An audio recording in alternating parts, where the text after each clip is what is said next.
is Agnes Ueretsky of the Work Life Hub, and this is the Zukunft Personal 2017 in Köln, with none other than the main organizer responsible for Zukunft Personal, Christine Morgenstern. Oh, thank you, Agnes. That's such a lovely thing to say. It's so great to see you again. Yes. Thank you. So this, as I said now in a number of videos, this is our third time.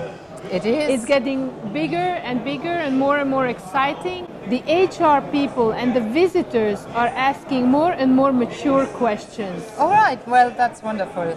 Yes, because you know that we've spent a lot of time and investment in our blogs and really putting content into the minds and in the hands of the HR people to show that as an exhibition organizer, it's not only about those 3 days that you are in Cologne, but it's also about the whole year that we're there to support them, that there's that connection with the exhibitors. So it's great to hear that we've also, with all these 450 presentations that we put on, that we've managed to really develop and educate and clearly make these people love their job even more. And I think that's really great, because those HR managers, they will then in future, be the future of their businesses, and they will make them prosper financially. So it's really great. Yeah.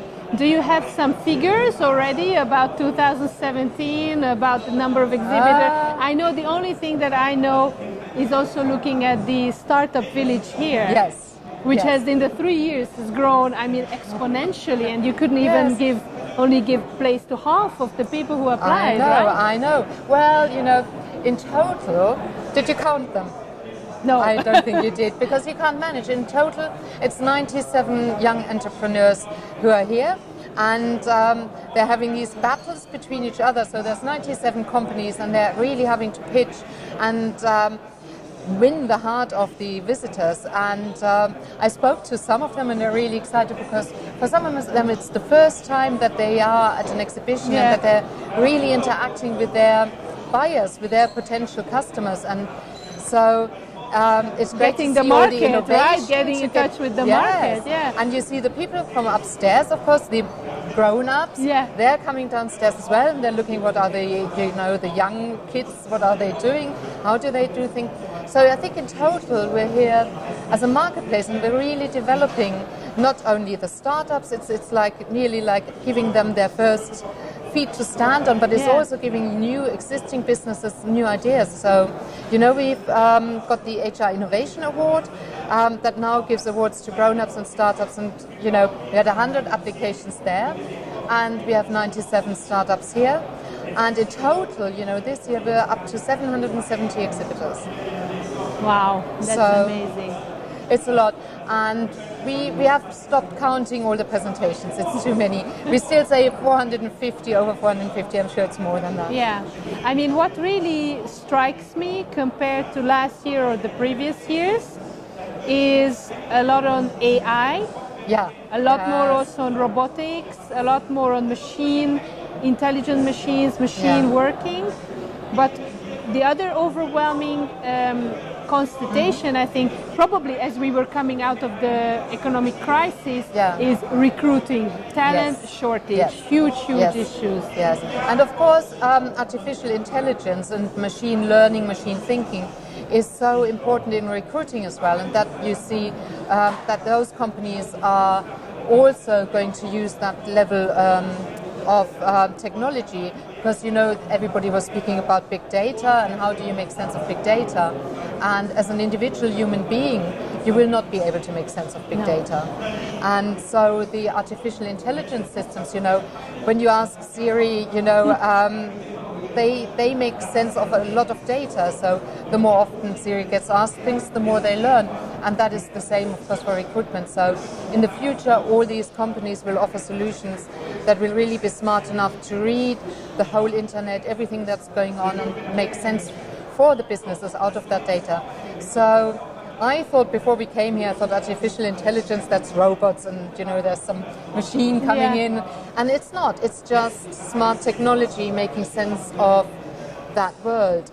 And then of course there's the human element, of jobs being changed, some types of jobs not being in existence anymore in future. But I think it's a good thing overall. Now, I also noticed two things that really have changed over time. One is the blogger lounge, which has really grown, and it's grown so much that we're outside of the blogger lounge actually. That it became really a hub, a hive for people to come and interact.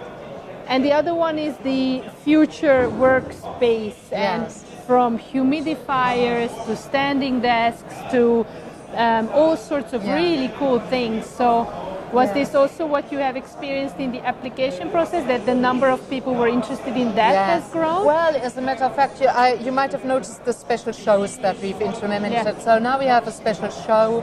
There are exhibitions within the exhibition, you know, so that deep focal points that give real experts a lot more in-depth focus.